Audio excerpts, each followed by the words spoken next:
Tiştên ku li Rojava qewmên zelal kir ka kîr rêberê Kurdan e. Bûyerên li Rojava beşa herî biçûka Kurdistanê ji heftî çileyê heta sihî çilê gelek pirs di hişê Kurdan da derxistin holê û gelek rastî eşkere kirin. Wan 23 rojan tiştên ku 26 salan veşart bûn eşkere kirin. Niha Kurd dipirsin Abdullah Öcalan kî ye û armanca wî çi ye? Gelo fikrên Abdullah Öcalan rastiya Kurdan temsîl dikin? O Kurdan dîtin ku dema ku dor tê ser Kurd û Kurdistanê eşkere bû ku divê kî pêşeng û kî rêber be. Rojava di vî şerê 23 rojan da wendahiyên giran dan. Bi peymana sihî çileyê ya di navbera Hesedê û Şamê da hatî îmza kirin, rêveberiya Rojava ji sedî çil û duyê axa xwe winda kir. Hema hemî bîrên xwe yên petrolê winda kirin. Rejima Sûriye derbasî nava bajarên Kurdan bû. Tenê aliyê Erêniyê peymanê ew e ku rê li ber gihiştina şer bo bajarên Kurdan ên wekî Qamişlo Dêrik û Amûdê girt. Bi vî rengî gel ji komkujiyekê rizgar kir. Yanî li Rojava mirin nîşanî Kurdan dan û ku wan bi nexweşiya sitmê razî bikin. Rastiye ev e ku pêvajoya ku Rojava ji komkujiyekê rizgar kir û ji bo rêveberiya Rojava wext çêkir. Yekbûna gelê Kurd bû mil bi milê hev çember parastinê li dora Rojava ava kirin. Bi taybetî Başûrê Kurdistanê bû kevirê binyatê yê vê çemberê û bêguman helwesta Serok Barzanî li dijî hewildanên dagirkirina Rojava hêza manevî û moralê bû li pişt Kurdan ku karî bin vê çemberê ava bikin.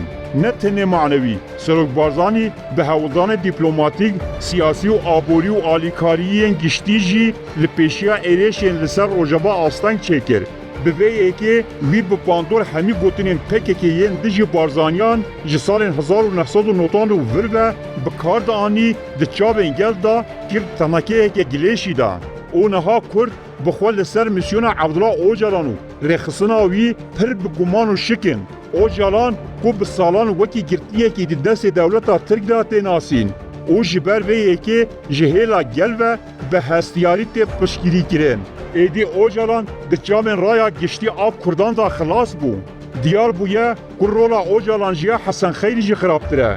Ku dema pêvajoya Lozanê da Kurd dibin rehma Tirkiyeyê da heşt. Fantaziyên îdeolojiyên Öcalan di rastiya siyasetê da wekî pivdankekê texiya û destkeftên leşkerî jî ji nav birin.